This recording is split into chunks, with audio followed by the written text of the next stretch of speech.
So hello guys नमस्ते सबैजनालाई welcome to my new blog. आज चाहिँ हामी यसो गाउँतिर भ्लग बनाउनुको लागि आएका छौँ। धेरै दिनपछि चाहिँ यसो गाउँघरतिर घुम्न आएका छौँ। अब गाउँतिर मेरो पछाडिपट्टि चाहिँ देख्न सक्नुहुन्छ यो एकदमै भिरालो पाखा कतिखेर झर्छ भन्ने त्यो पनि डर हुन्छ। अनि यता चाहिँ मेरो ब्याकग्राउन्डमा देख्न सक्नुहुन्छ मेरो गाउँ एकदमै राम्रो अघि देखिरहेको छ।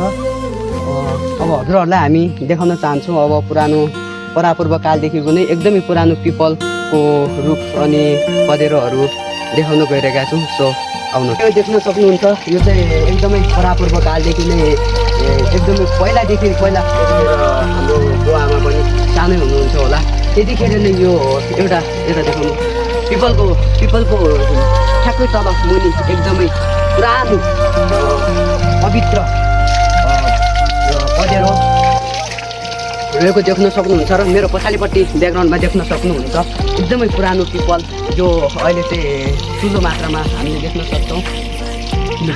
सो यो चाहिँ हाम्रो पहिलादेखि नै हामी सानो छँदाखेरि चाहिँ सबै गाउँको साथीहरू सँगै भइन्थ्यो, सँगै एकअर्कोसँग मिलिजुली खेलिन्थ्यो। हामीले खेल्ने हामीले बस्ने त्यो थलो भनेको नै यही थलो हो। आज चाहिँ गाउँ बस्ती खाली भएको कारणले चाहिँ यहाँ देख्न सक्नुहुन्छ मेरो ब्याकग्राउन्डमा चाहिँ घरहरू एकदम खाली भएको देखिन्छ र पुरानो हामी बच्चै छँदा भन्दा हामी नजन्मेको टाइममा चाहिँ यो घरहरू बनेको थियो र त्यो समयको घरहरू चाहिँ अहिले चाहिँ बसाबुङ्गो भएको र यस ठाउँबाट बस्ती छोडेर अन्यत्र बसाइसराई भएको देख्न सक्छौँ हामीले।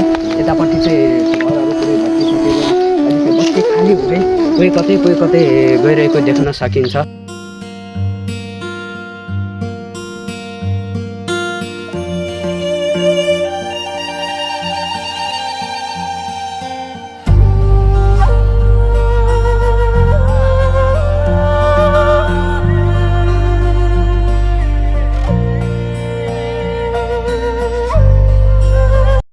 This was for now. अहिलेको लागि चाहिँ यति नै होइन।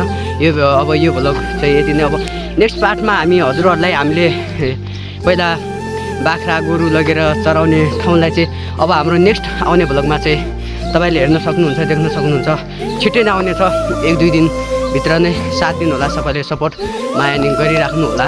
सबैले साथ सपोर्ट सक्दो साथ सपोर्ट गरिदिनु होला। धन्यवाद, bye bye, miss you all.